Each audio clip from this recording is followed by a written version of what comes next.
Good morning. ৰাতিপুৱাই হাতত ব্ৰাছডাল লৈ চোতাললৈ ওলাই আহিলোঁ। এইকেইদিন কণ্টিনিউৱাছ বৰষুণ দি আছে, চিপ চিপকৈ বৰষুণ দি আছে আৰু বৰষুণৰ কাৰণে গোটেই পৰিৱেশবোৰ মানে বেলেগ হৈ গৈছে। আৰু আজি ওলাই আহি মই ইমান ধুনীয়া লাগিলে পৰিৱেশটো, ভাবিলোঁ আকৌ আপোনালোকক এবাৰ আমাৰ গুৱাহাটী ঘৰৰ পৰিৱেশটো দেখাওঁ।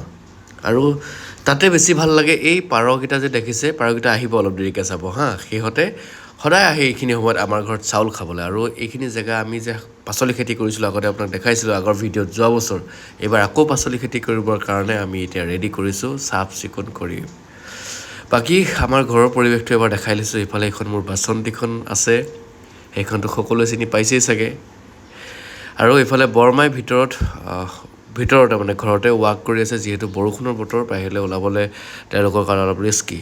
আৰু আমাৰ ঘৰৰ এটা বৈশিষ্ট্য কি জানেনে, তুলসী গছ চবফালে আছে, যেনি তেনি তুলসী গছ, আৰু নিজে নিজে ওলায় তুলসী গছবোৰ।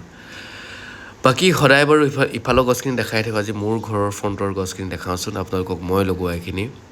এই গছডালৰ নাম কি মই নাজানো, আপোনালোকে কি জানে জনাবচোন দেই। আৰু এইডাল হ'ল ৰাবাৰ প্লেণ্ট। ইমান ধুনীয়াকৈ গছডাল ডাঙৰ হৈছে নহয়, তাৰ ভিৰ সি নিজে ল'ব নোৱাৰা হৈ গৈছে, সেইকাৰণে খুঁটা এটা বান্ধি দিছোঁ।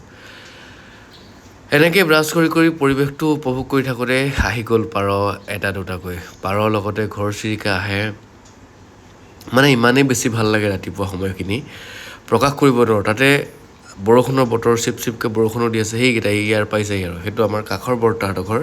তাৰ পৰা আহি থাকিব লাহে লাহে গোটেইকেইটা আহি ইয়াতে বৰমাই চাউল দিব। এইয়া আকৌ এটা আহিলে, বৰমাই এতিয়া আহি পালে 4-5টা, দেখা পাইছেনে? তাৰপাছত সিহঁতক ধুনীয়াকৈ চাউল দিব, চাউল খাই সিহঁতে এটা সময়ৰ পাছত ওলাই গুচি যাব। আৰু আটাইতকৈ ভাল লগা কথাটো হ'ল যে যদি কেনেবাকৈ আমাৰ উঠা দেৰি হয় বা চাউল দিয়া দেৰি হয়, সিহঁতে মানে খিৰিকীত আহি ধপধপাই থাকে।